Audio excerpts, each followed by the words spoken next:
Yaorana, je t'avais dit que je te ferais une vidéo sur qui peut être aux commandes finalement de notre planète et qui est décisionnaire en fait. Qui prend les décisions pour 7 milliards d'humains. Parce que chacun a pris une décision de son côté en fait dans tous les pays. Chaque président, sûrement en concertation tout le monde. Mais à qui ça profite tout ça? Est-ce que ça profite aux banques, aux grands lobbies pharmaceutiques, industriels, agroalimentaires, fabricants de masques? Qui contrôle tout ça? On sait que sur notre planète, c'est plus ou moins la loi de l'argent qui gouverne tout, en fait, sous prétexte que tout est trop cher, que ça coûte trop cher. On laissera mourir des gens. Donc je sais, le message, il est pas gai, mais il faut se pencher un petit peu sur notre avenir, nous, l'humanité, parce qu'on est un petit peu mal barré des fois, dans certains scénarios, ouais. Si tu observes tout autour de toi les progrès de la technologie, c'est bien, c'est indéniable, ça aide, mais très mal utilisé, ou si on ne prend pas certaines précautions à la vitesse où ça évolue, la machine décidera sur l'homme. Ça, c'est un fait. Renseigne-toi sur Sophia le robot, qui perçoit déjà les intentions d'un humain. Elle jouait avec un présentateur à pierre, feuille, caillou, ciseaux. Le présentateur ne gagne jamais, parce qu'elle perçoit ses intentions, comme un médium. Penche-toi sur des boîtes comme Boston Dynamics qui sont en train de créer des robots sous plusieurs versions différentes pour surveiller les humains, pour faire le travail à la place des humains. Donc, c'est bien, mais demain, comment tu feras pour payer tes factures? Attention à la technologie militaire, parce que un jour, ce sera des robots qui remplaceront, pour faire les guerres, qui remplaceront des humains. J'ai vu un reportage il n'y a pas longtemps où un pilote d'essai il fait une simulation donc sur un simulateur contre une machine. Il ne gagne jamais. Il ne gagne jamais. Pourquoi?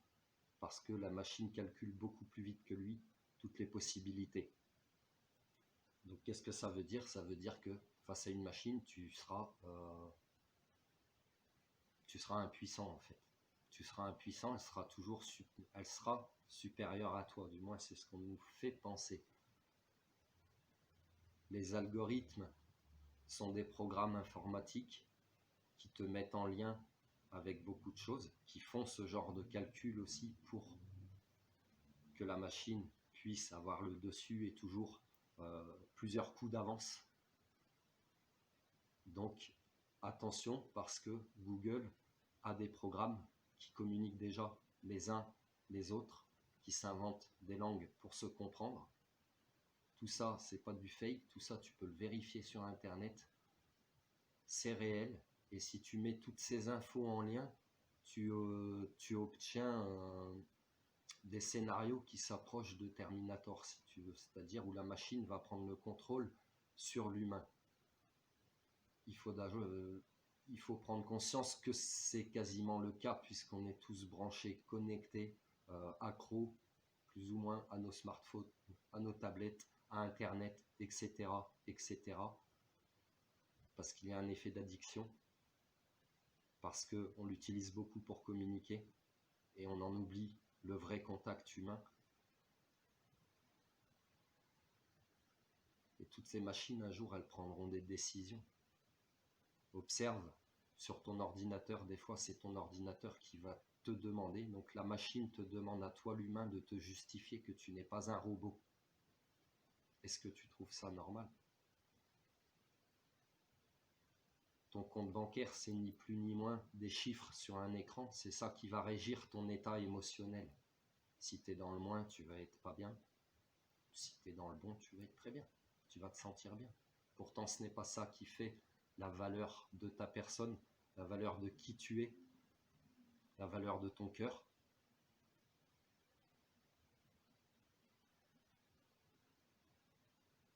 Donc prudence avec l'intelligence artificielle, mais observe, on est déjà dans un étau. On est déjà dans un étau, donc il ne faut pas qu'il se resserre maintenant, il faut s'en écarter un peu. S'en écarter un peu, ça veut dire utiliser la technologie qu'on peut créer à bon escient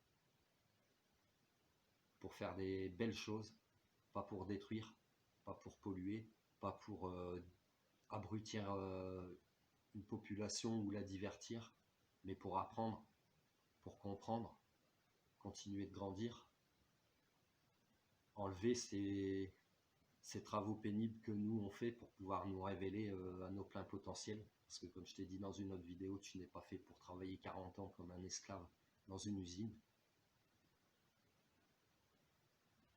Tout ça peut changer, à condition qu'on reprenne le contrôle, qu'on surveille, qu'il y ait des gouvernants indépendants, qu'il y ait des mesures de mise en place, de surveillance de tout ça, qu'il n'y ait plus de conflit d'intérêts. Donc pour qu'il n'y ait plus de conflit d'intérêts, il faut qu'il n'y ait plus cette notion d'argent parce que tout le monde a un prix en fait. Tout le monde a un prix, donc tant qu'il y aura la notion de possession et d'argent, eh ben on sera corruptible et on fonctionnera comme ça dans ce système. Et pendant ce temps-là, eh ben les algorithmes calculent des choses, ils avancent et ils avancent très très vite. Ils avancent très très vite.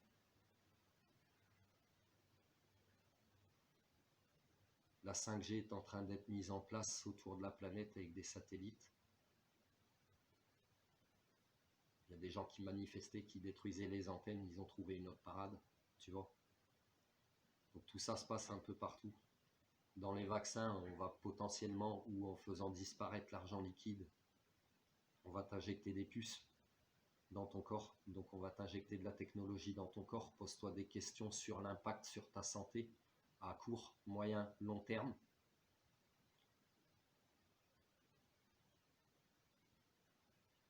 Donc même si l'argent disparaît, l'argent liquide disparaît, il y aura une forme de crypto-monnaie qui la remplacera. Donc c'est pourquoi on t'obligera à prendre cette puce. Donc même la crypto-monnaie, il ne faut pas que ça existe. C'est toujours une notion de possession, donc qui créera toujours des différences entre les hommes. Et pendant ce temps-là, on ne voit pas ce qui se resserre autour de nous. Voilà, tout ça c'est des faits que tu peux aller trouver sur Internet, mets-les en lien, observe tout ce qui se passe autour de toi. En Chine, ils ont des caméras à reconnaissance faciale dans les rues déjà. Les machines perçoivent les intentions. Une intention, ça ne veut pas dire qu'elle sera réalisée, mais avec ce genre d'attirail de machine, eh ben, potentiellement, on pourra te dire, mais toi, tu voulais voler, toi, tu voulais faire ceci, toi, tu voulais faire cela, alors que peut-être que tu n'allais pas le faire. Tu as eu une pensée, mais tu n'allais pas le faire. Tu te sentiras toujours fautif un petit peu avant même d'avoir fait une bêtise alors que tu n'as rien fait, un petit peu comme la peur du gendarme à notre époque. Ou quand tu croises la police, même si tu n'as rien fait, tu as déjà un mouvement de sursaut parce que tu as peur de l'amende, parce que tu as peur de te faire arrêter, parce que tu sais que peut-être tu n'es pas dans les clous comme on te le dit, parce que c'est pas toujours évident de respecter toutes ces normes qu'on nous impose, toutes ces lois qu'on nous impose. Donc je te laisse observer et puis tu peux me laisser un commentaire si tu souhaites débattre un peu. Prends soin de toi.